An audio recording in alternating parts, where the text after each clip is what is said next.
The freezing rain fell in sheets across the Italian mountains on the night of January 20th, 1944. Private First Class Henry Waskow from Belton, Texas, crouched in the muddy trench and checked his watch for the 100th time. In less than 2 hours, he and 1,500 other Texas boys would be ordered to cross a river that every scout who had seen it said was impossible to cross. The Rapido River was swollen with winter rain and moving fast enough to sweep a grown man off his feet in seconds. The Germans had spent months turning the far bank into a fortress of machine gun nests and artillery positions with clear fields of fire across every inch of the water. Every boat the Americans had was flimsy and leaking. Every officer who had studied the plan knew it was suicide. Captain Henry Waskow wrote a letter that night to his family back in Texas. He told them he loved them. He told them he was proud to serve. He did not tell them that his commanders had just ordered him to lead his men into what military historians would later call one of the most disastrous and unnecessary battles in American military history. He did not tell them that within hours he would be dead in the freezing water along with hundreds of his fellow Texans. He did not tell them that the generals who ordered this attack already knew it would fail but sent them anyway because they needed a distraction for another operation miles away. This is the story of the Rapido River disaster. This is the story of how 1,500 Texas soldiers were sent to cross an impossible river on an impossible night for an impossible mission. This is the story of how the United States Army sacrificed an entire division and then tried to cover it up. This is the story of the Texas boys who drowned in the dark and the survivors who spent the rest of their lives demanding answers from the men who killed their friends. This is the story they did not want you to know. The 36th Infantry Division was born in Texas, and it never forgot where it came from. When the division was activated for World War II in November of 1940, most of its soldiers were National Guardsmen from small towns across the Lone Star State. They came from cattle ranches and cotton farms and oil fields. They grew up hunting deer in the hill country and fishing for catfish in the Brazos River. They played high school football on Friday nights and went to church on Sunday mornings. They were the kind of young men who said yes sir and no sir and meant it. They were the kind of young men who believed that when their country called them to war, they had a duty to answer. The division trained at Camp Bowie near Brownwood, Texas, through the brutal summer of 1941. The temperature hit 110 degrees most afternoons, and the dust was so thick you could taste it in your teeth. The men drilled in full gear until they could march 20 miles without falling out. They learned to fire rifles and throw grenades and dig foxholes in the hard Texas clay. They learned to trust the man next to them with their life because that man might be the only thing standing between them and a German bullet someday. They became soldiers, but they stayed Texans. They wore the T, patch shoulder insignia with fierce pride because it stood for Texas and it stood for home. After Pearl Harbor, the training got harder. The 36th knew they were going overseas soon, and they knew the war in Europe was getting worse by the day. The officers pushed them harder in the heat and the dust. They ran obstacle courses and practiced amphibious landings and learned how to fight in the dark. By the summer of 1943, the 36th Infantry Division was as ready for combat as any unit in the United States Army.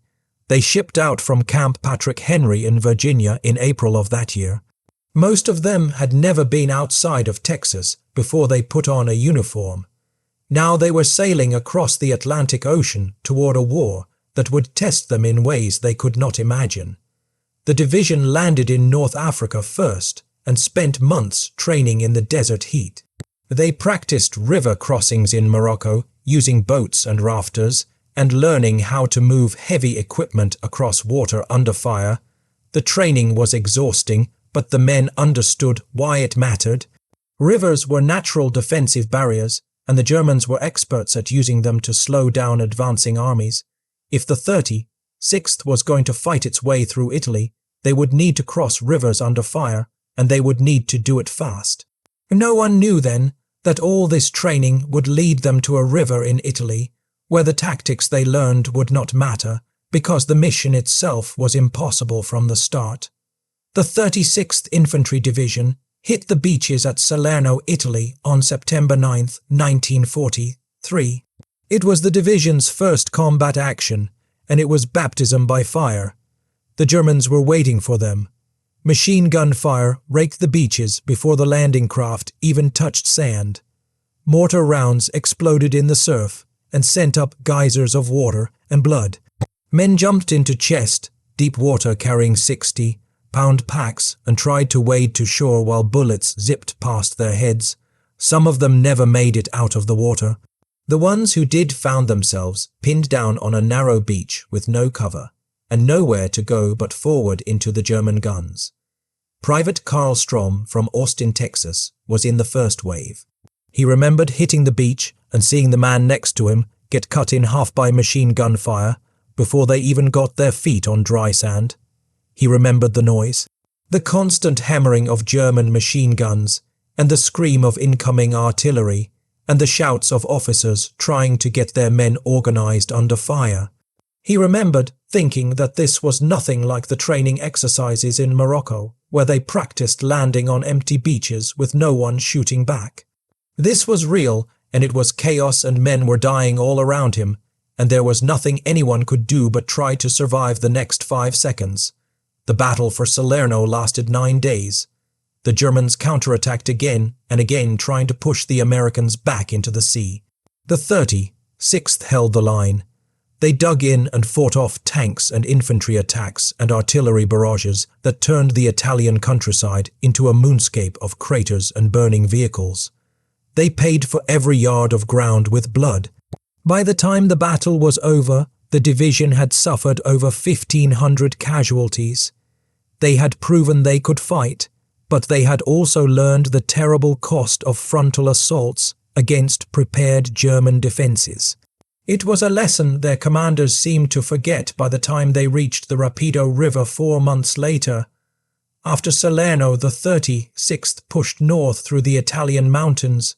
The fighting was slow and brutal. The Germans were masters of defensive warfare, and they used the mountainous terrain to maximum advantage. They would set up machine gun nests and artillery positions on the high ground and force the Americans to attack uphill through narrow valleys where every approach was covered by interlocking fields of fire. The 36th took casualties every day. They fought through rain and mud and cold that turned their foxholes into freezing pools of water.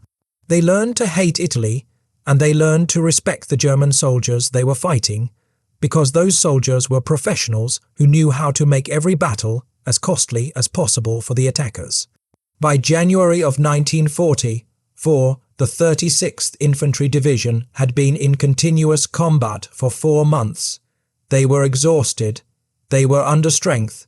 They needed rest and replacements and time to refit and recover. Instead, they were ordered to attack across the Rapido River. The Germans called it the Gustav Line, and it was the strongest defensive position they had built anywhere in Italy. It stretched from coast to coast across the narrowest part of the Italian peninsula, and it was anchored in the center by the town of Cassino and the ancient monastery of Monte Cassino that sat on a mountaintop overlooking the entire valley below. The Germans had spent months fortifying every inch of the line. They built concrete bunkers and machine gun nests and artillery positions. They laid thousands of mines. They strung barbed wire across every approach. They cut down trees and demolished buildings to create clear fields of fire. They turned the Rapido River into a moat. The Rapido was not a big river, but in January of 1944, it might as well have been the Atlantic Ocean. Winter rains had swollen the river to twice its normal width. The current was running fast and cold, and the water was murky brown with mud. The Germans had destroyed every bridge. They had fortified the far bank with machine gun positions every 50 yards. They had pre-registered artillery coordinates on every possible crossing site, so they could drop shells on any American unit that tried to get across. They had observation posts on the high ground that gave them a clear view of the entire valley. They knew the Americans were coming, and they knew exactly where the Americans would have to cross, and they were ready. General Mark Clark commanded the Fifth Army, and he wanted to break through the Gustav Line at Cassino. His plan was to launch a major amphibious assault at Anzio behind the German lines, and then smash through the Gustav Line from the front to link up with the Anzio forces and trap the entire German army in southern Italy. It was an ambitious plan, and it required the Germans to be distracted while the Anzio landing took place. Clark needed someone to launch a frontal assault on the Gustav Line to draw German attention away from Anzio. He chose the 36th Infantry Division to make that assault. He chose the Rapido River as the crossing point. Major General Fred Walker commanded the 36th Division, and he hated the plan from the moment he saw it. Walker was 58 years old, and he had spent his entire adult life in the army. He knew terrain, and he knew tactics, and he knew what happened when you ordered tired soldiers to make a frontal assault across a river against prepared defenses with no element of surprise. He knew it was suicide. He went to Clark and told him the plan would fail. He asked for more time to prepare. He asked for more artillery support. He asked for air support. He asked for smoke shells to cover the crossing. Clark refused every request. Clark told Walker the attack had to happen on January 20th because that was when the Anzio landing would take place. Clark told Walker the 36th would have to cross the Rapido, and they would have to do it with what they had. Walker went back to his headquarters and wrote in his diary that night. He wrote that he had been ordered to make an attack that he knew would fail. He wrote that he had protested in the strongest terms possible. He wrote that he believed the attack would result in the destruction of his division. Then he gave the order to his regimental commanders to prepare for the assault. He was a soldier, and he had been given an order, and he would follow that order even though he knew it would kill hundreds of his men. The plan for crossing the Rapido River was complicated, and it depended on everything going right at the same time. 2 regiments of the 36th Division would attack simultaneously.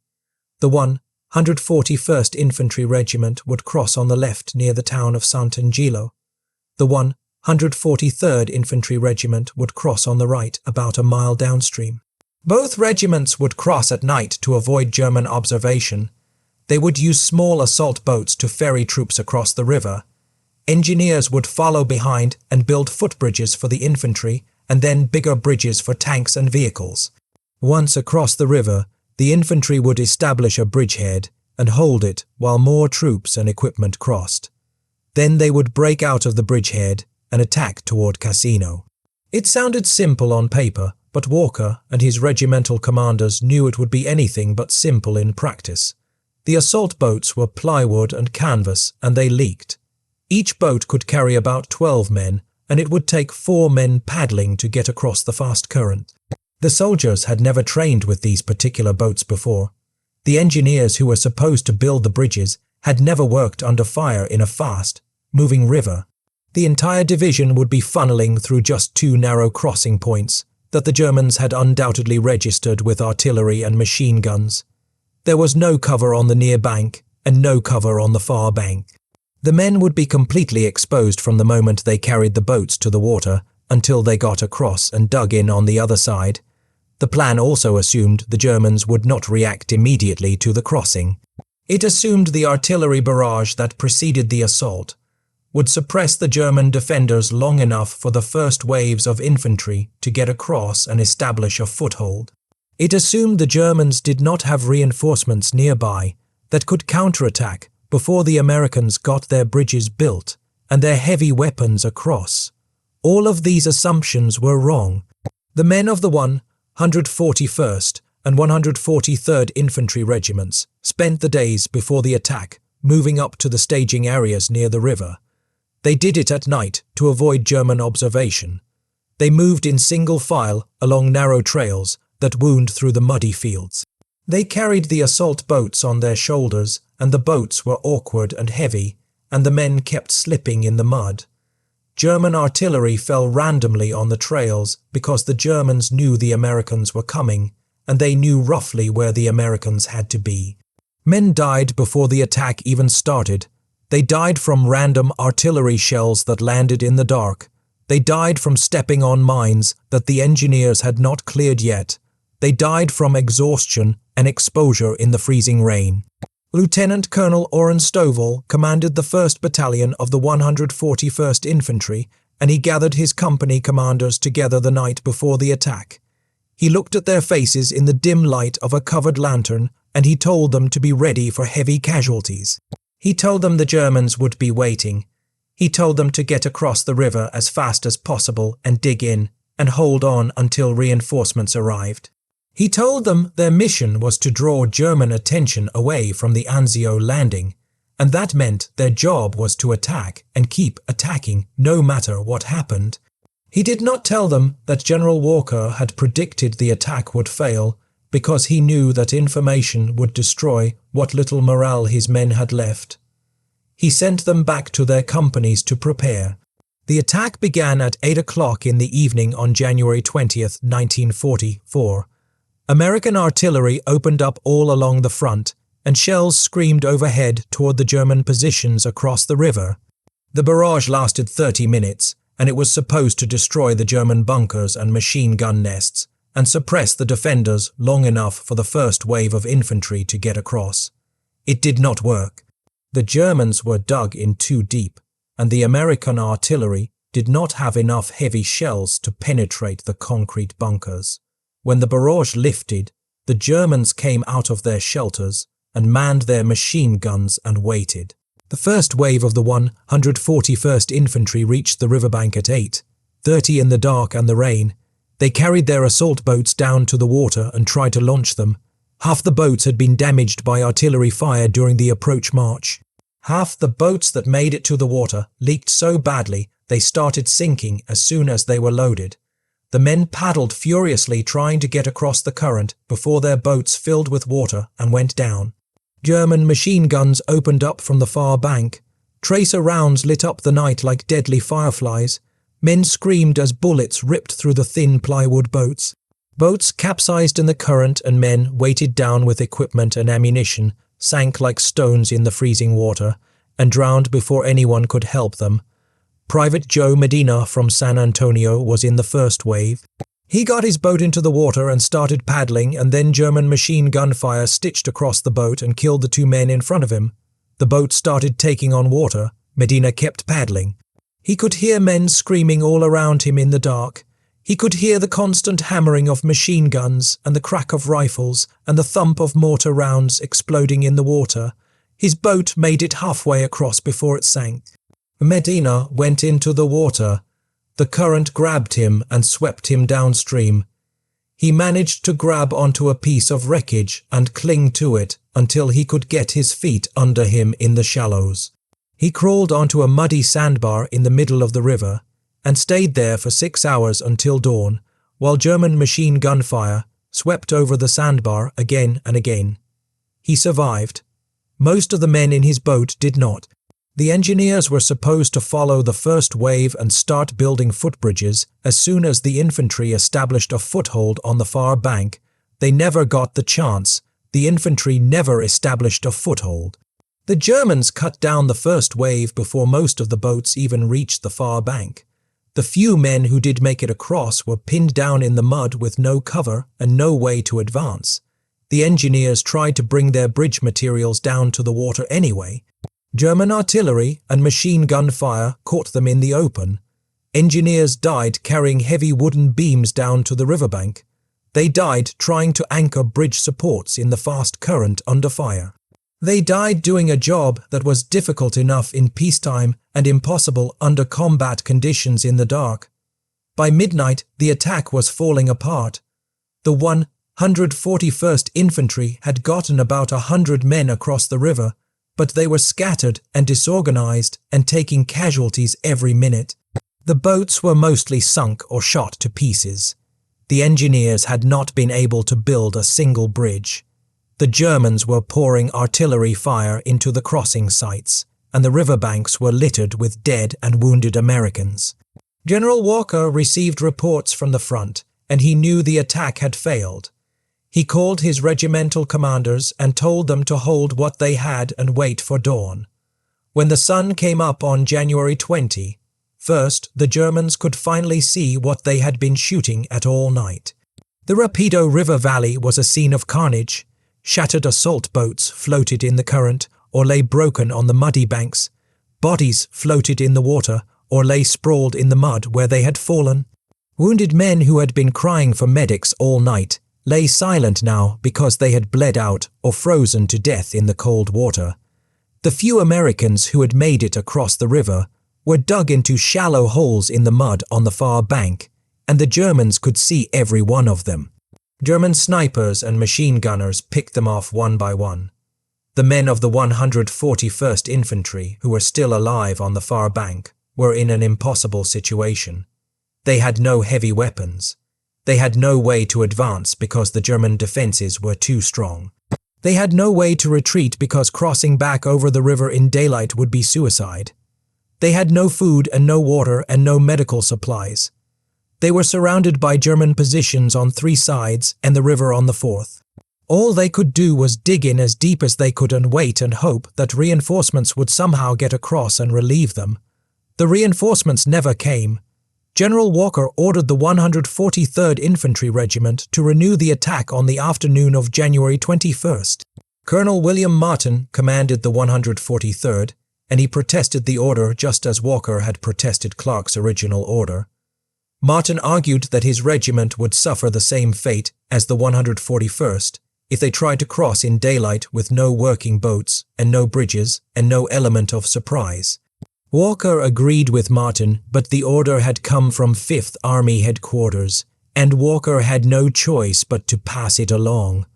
The 143rd would attack that night.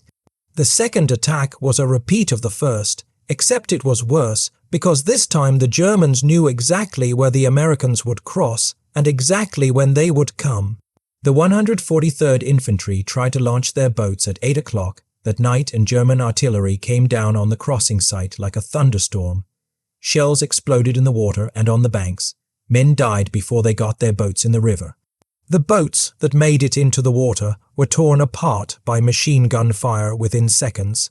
The engineers tried again to build bridges, and again they were cut down before they could get the first supports anchored. By midnight, the 143rd Infantry had suffered over 400 casualties and had not gotten a single man across the river. Colonel Aaron Wyatt commanded what was left of the 141st Infantry on the far bank. He radioed Walker and told him his men were being slaughtered and they needed to withdraw immediately.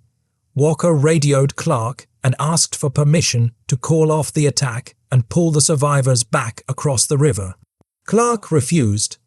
Clark told Walker the attack had to continue because the Germans needed to be distracted from Anzio. Walker passed the order to Wyatt. Wyatt passed it to his company commanders. The men who were still alive in the mud on the far bank of the Rapido River learned that they had been ordered to stay and die. The third night of the attack was January 22nd, and it was the worst night of all. The 141st Infantry tried to reinforce the men trapped on the far bank. They tried to get more boats across with ammunition and medical supplies and fresh troops. The Germans knew the Americans had to try. They waited until the boats were in the middle of the river where there was no cover, and then they opened up with everything they had. Machine guns and mortars and artillery all firing at once. The river turned into a killing zone. Boats exploded, men screamed and died in the water. Some men made it to the far bank and tried to reinforce Wyatt's perimeter, but German counterattacks overran the American positions one by one. Sergeant Manuel Gonzalez from El Paso was with Company E of the 141st. He had been on the far bank since the first night, and he had watched his company get chewed to pieces. On the morning of the 22nd, he counted 11 men left alive out of the 140 who had started the attack. They had no ammunition left except what they could scavenge from the dead. They had no food and no water. German soldiers were probing their position from all sides. Gonzalez knew they could not hold much longer. He gathered the survivors and told them they would try to swim back across the river that night because staying meant dying. They waited until after dark, and then they crawled to the riverbank. The current was still running fast and the water was freezing, but it was their only chance. Gonzalez went first. He slid into the water and tried to swim across. The current grabbed him and pulled him downstream. His boots and uniform were like anchors dragging him down. He kicked as hard as he could and barely kept his head above water. He made it to the near bank a quarter-mile downstream from where he started. He crawled out of the water and collapsed in the mud. 10 of his men tried to follow him. 3 of them made it. The rest drowned. By dawn on January 23rd, the battle was over. General Walker finally received permission from Clark to call off the attack and withdraw the survivors. There were not many survivors to withdraw. Of the approximately 1,500 men from the 141st and 143rd Infantry Regiments who had attacked across the Rapido River, only about 500 made it back. The rest were dead or wounded or captured or missing. The division had lost more than 1,000 men in 3 days and had accomplished nothing. The Germans still held the Gustav Line. The Rapido River crossing had failed completely. The casualty reports came in slowly over the next few days as the division tried to account for every man who had gone into the attack. The numbers were staggering. The 141st Infantry Regiment had suffered over 600 casualties. The 143rd Infantry Regiment had suffered over 400. The engineer battalions had lost more than 100 men. The total casualty count for the 3 days of fighting at the Rapido River was over 1,100 men killed, wounded, or missing.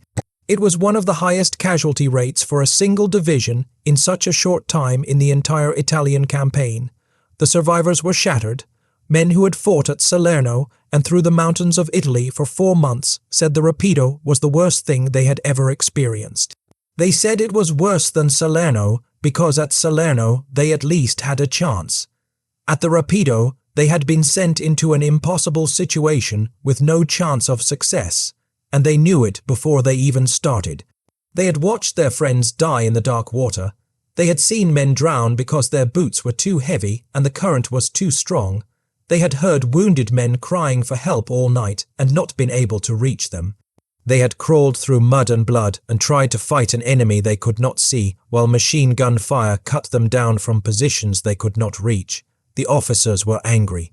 Colonel William Martin, who commanded the 143rd Infantry, confronted General Walker and demanded to know why they had been ordered to continue the attack when it was obvious the attack had failed. Walker told Martin he had asked the same question of General Clark and Clark had refused to call off the attack. Martin wanted to know why Clark had ordered them to cross the Rapido in the first place when every reconnaissance report said the crossing was impossible. Walker did not have an answer for that question because Clark had never given him one. General Walker himself was devastated. He had predicted the attack would fail, and it had failed exactly as he predicted. He had protested the plan as strongly as he could without refusing a direct order, and his protests had been ignored. Now over 1,000 of his men were dead or wounded, and he knew that those deaths had accomplished nothing except to provide a distraction for the Anzio landing. Walker wrote in his diary that he felt like a murderer. He wrote that he had sent his men to die for no good reason. He wrote that he would never forgive himself, and he would never forgive Mark Clark. The men of the 36th Division were pulled out of the line after the Rapido and sent to rest areas to rest and receive replacements. They did not rest.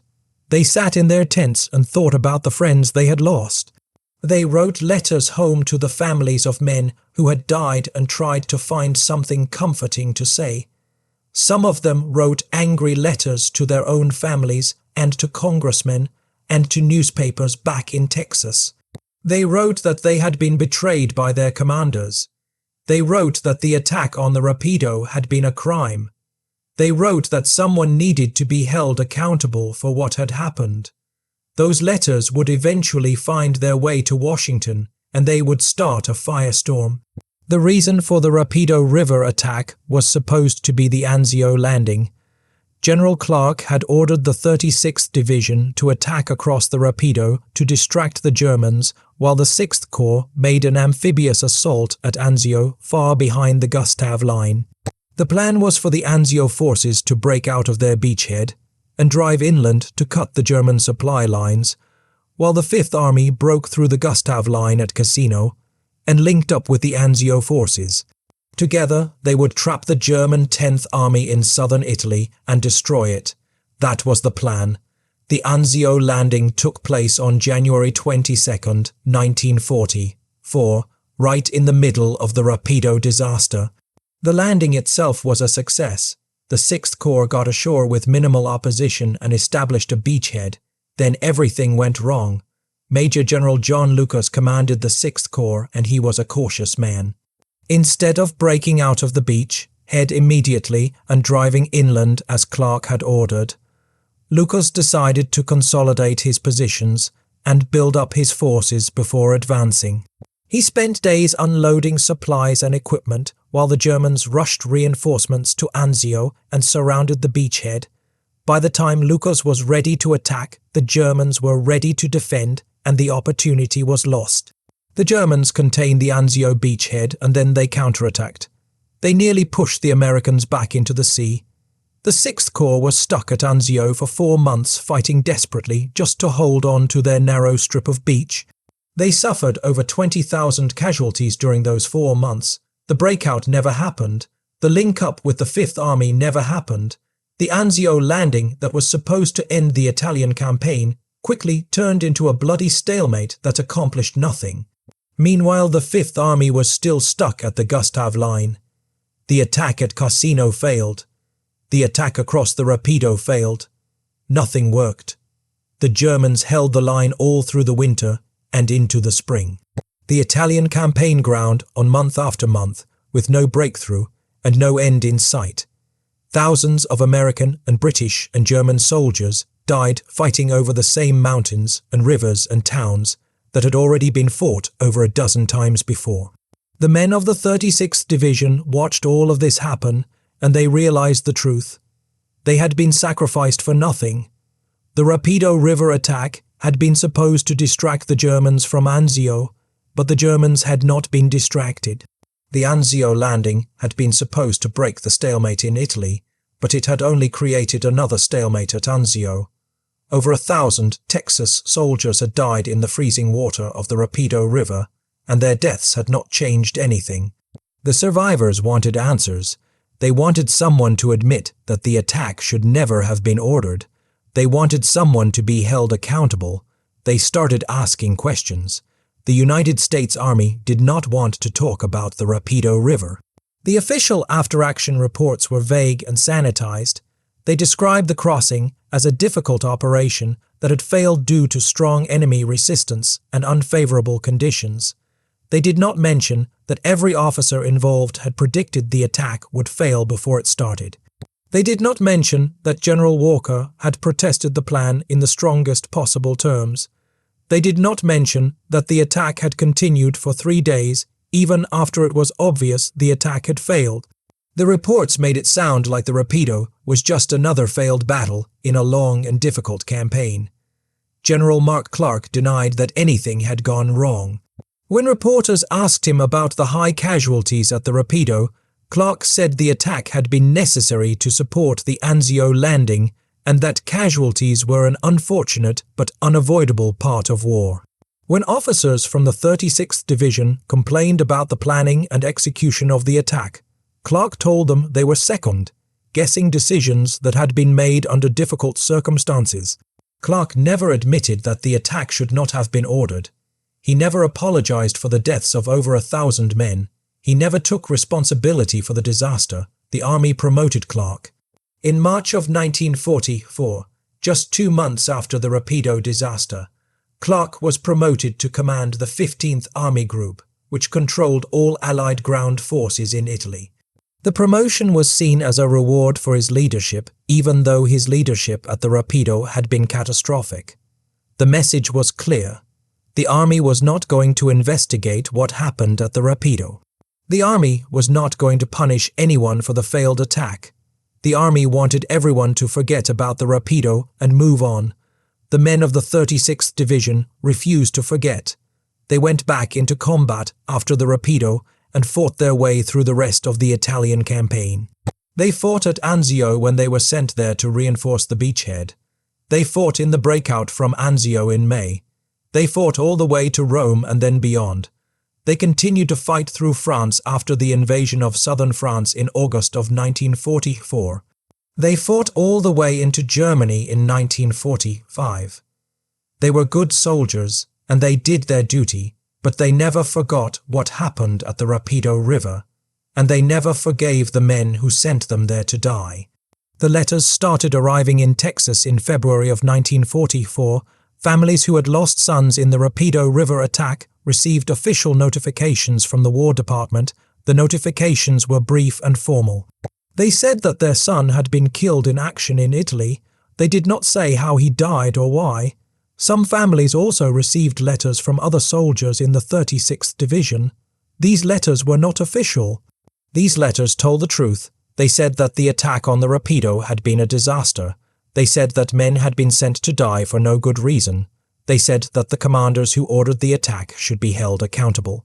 The Texas newspapers picked up the story. The Dallas Morning News and the Houston Chronicle and the San Antonio Express ran articles about the Rapido River attack and the heavy casualties suffered by the 36th Division. The articles quoted letters from soldiers who said the attack should never have been ordered. The articles quoted families who demanded to know why their sons had died. The articles asked whether General Clark should be held responsible for the disaster. The story spread across Texas and then across the country. The Rapido River became a scandal. Texas politicians got involved. State Representative J.D. Boren from Houston called for a congressional investigation into the Rapido River attack. Boren said that over 1,000 Texas boys had been killed or wounded in a battle that should never have been fought, and that the American people deserved to know who was responsible. Other Texas representatives joined Boren's call for an investigation. They wrote letters to the War Department demanding answers. They held press conferences and gave speeches on the floor of the Texas legislature. They said that the deaths at the Rapido were not just a military failure, but a moral failure, and that someone needed to be held accountable. The War Department resisted.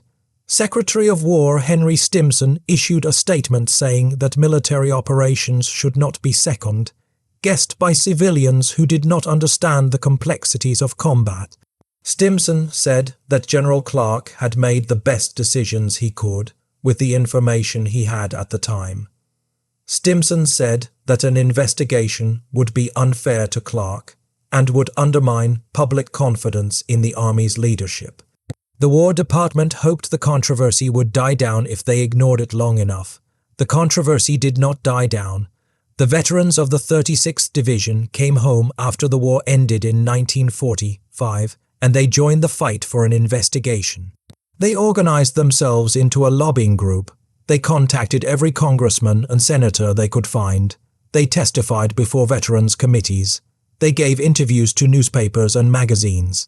They said they would not rest until someone admitted that the Rapido River attack had been a mistake, and until someone was held accountable for ordering that attack. The pressure finally became too much for the War Department to ignore. In 1946, a year after the war ended, the United States Congress launched an official investigation into the Rapido River attack. The investigation was conducted by the House Committee on Military Affairs. The committee held hearings in Washington and called witnesses including General Mark Clark and General Fred Walker, and several officers and enlisted men from the 36th Infantry Division. The hearings were contentious from the start. General Clark testified first. He was calm and confident. He said that the Rapido River attack had been necessary to support the Anzio landing. He said that the attack had succeeded in drawing German attention and resources away from Anzio, even though the crossing itself had failed. He said that casualties were always high in offensive operations, and that the casualties at the Rapido, while regrettable, were not unusual for that type of operation. He said that he stood by every decision he had made, and that he would make the same decisions again if faced with the same situation. General Walker testified next, and his testimony was very different. Walker was retired by this time, and he spoke freely. He said that he had opposed the Rapido River attack from the beginning. He said that he had told Clark the attack would fail, and that Clark had ordered him to attack anyway. He said that the crossing sites were too narrow and too well defended, and that the division did not have the boats or the engineer support or the artillery support needed to succeed. He said that he had asked Clark for permission to call off the attack after the first night, when it was clear the attack had failed, and Clark had refused. Walker said he believed the attack should never have been ordered, and that over 1,000 men had died unnecessarily. The enlisted men and junior officers who testified told stories of chaos and death and incompetence. They testified about boats that sank as soon as they hit the water.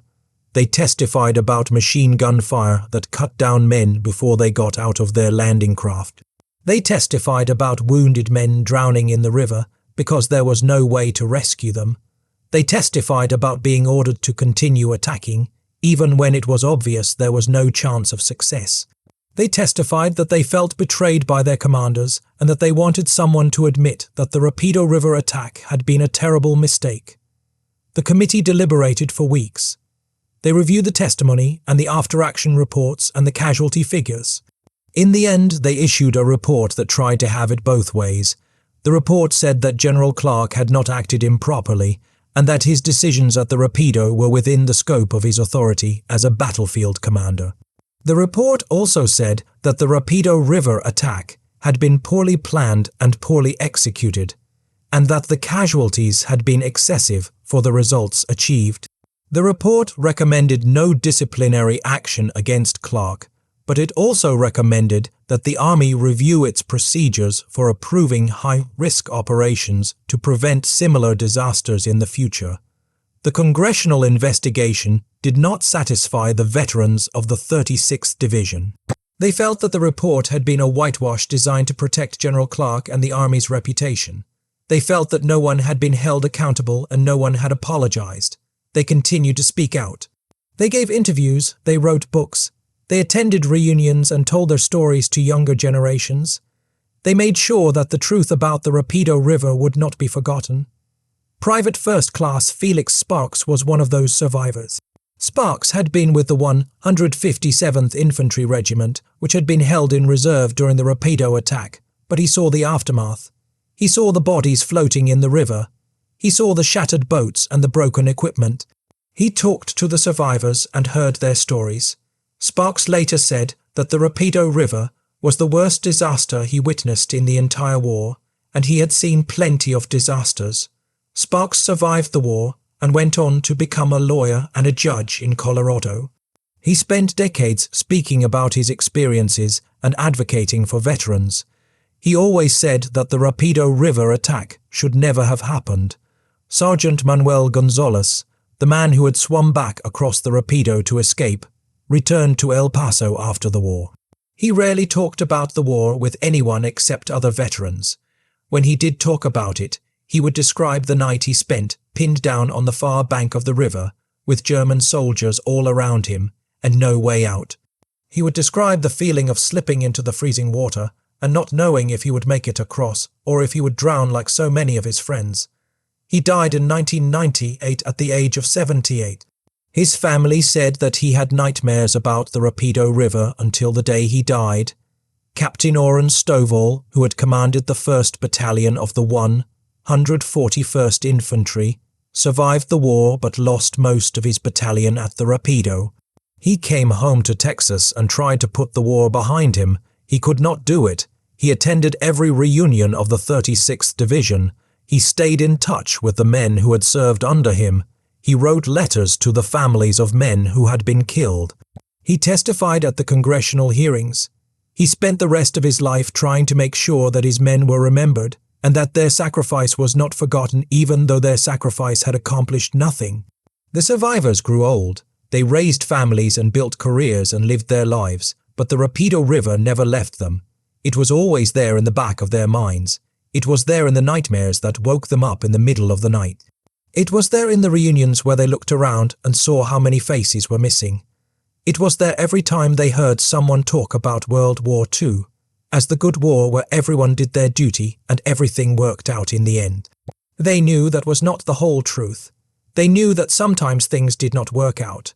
They knew that sometimes men died for no good reason because someone made a bad decision and no one stopped them.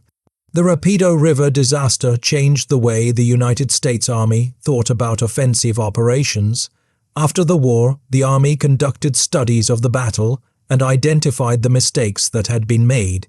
The studies concluded that the attack had been poorly planned and that the division had been given an impossible mission with inadequate resources.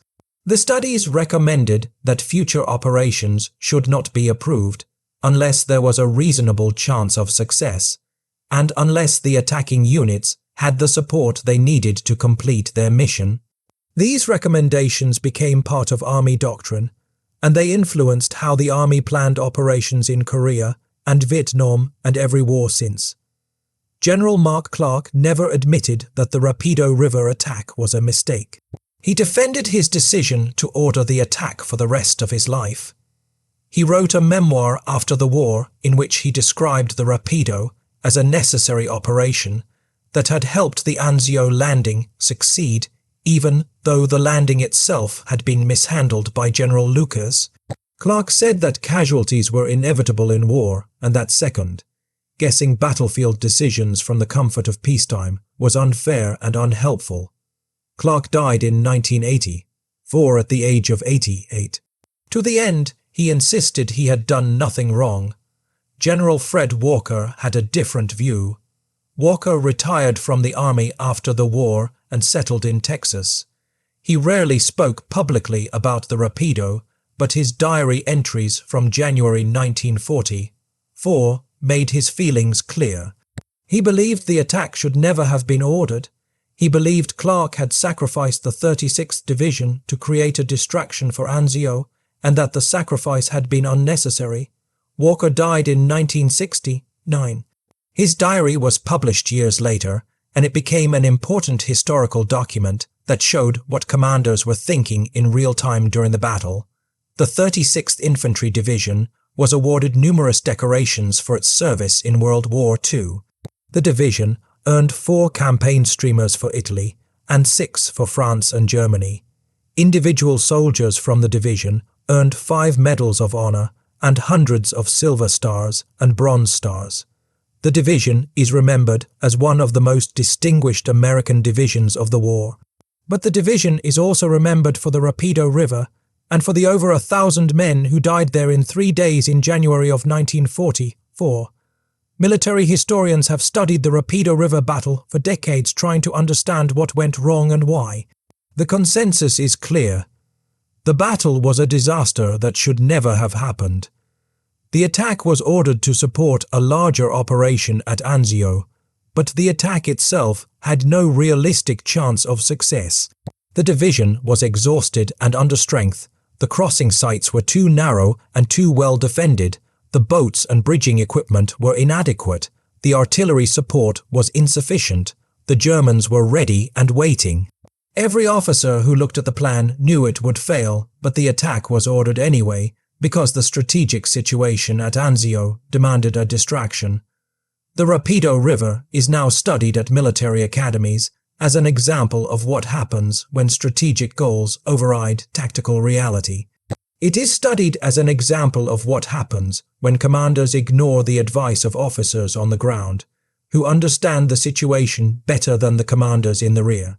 It is studied as an example of what happens when soldiers are asked to do the impossible with inadequate resources and no realistic plan for success.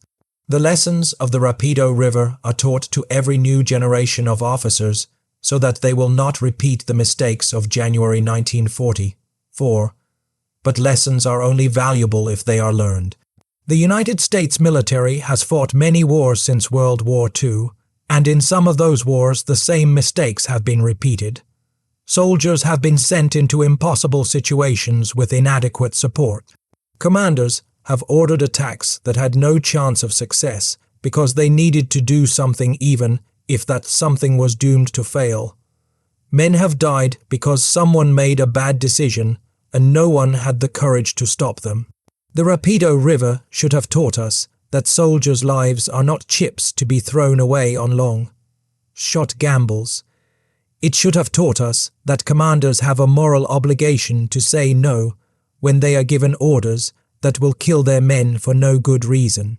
Sometimes those lessons seem to have been forgotten. The Rapido River is still there in Italy. It flows through the same valley where it flowed in January of 1944. The German bunkers are gone now. The bridges have been rebuilt. The land has been reclaimed for farms and towns.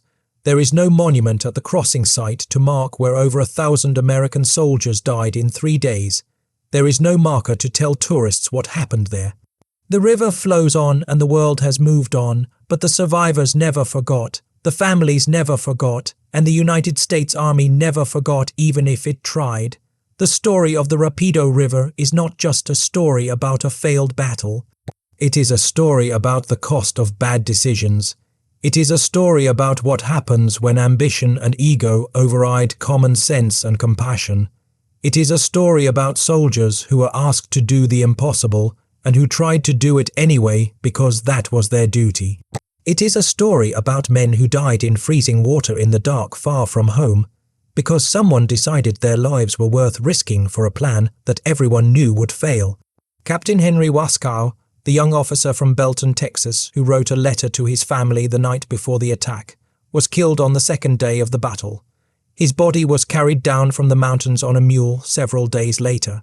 War correspondent Ernie Pyle was there when Wascow's body arrived, and he wrote one of the most famous columns of the war about the soldiers who came to pay their respects to their captain. Pyle wrote about how much the men loved Wascow and how hard they took his death. Pyle wrote that Wascow had been a good man and a good officer, and that his death was a terrible loss. What Pyle did not write was that Wascow's death was also unnecessary. He died following orders that should never have been given in a battle that should never have been fought. Over 1,000 Texas boys died at the Rapido River or died later from wounds they received there. They died doing their duty. They died following orders. They died believing that their sacrifice meant something. The truth is harder than that. Their sacrifice did not change the course of the war. It did not break the Gustav Line. It did not save the Anzio landing. It did not shorten the war by a single day. They died because someone made a bad decision, and because no one with the authority to stop that decision had the courage to do so. We remember them. We honor their courage and their sacrifice. We tell their story so that it will not be forgotten. We tell their story so that future generations will understand that war is not glorious, and that soldiers are not game pieces to be moved on a map. We tell their story so that the next time someone proposes to send young men into an impossible situation for a questionable goal, someone will remember the Rapido River and have the courage to say no. That is the legacy of the Texas 36th Infantry Division. That is the legacy written in blood in the cold water of an Italian river in January 1944. That is the story they tried to hide. That is the story we will never forget.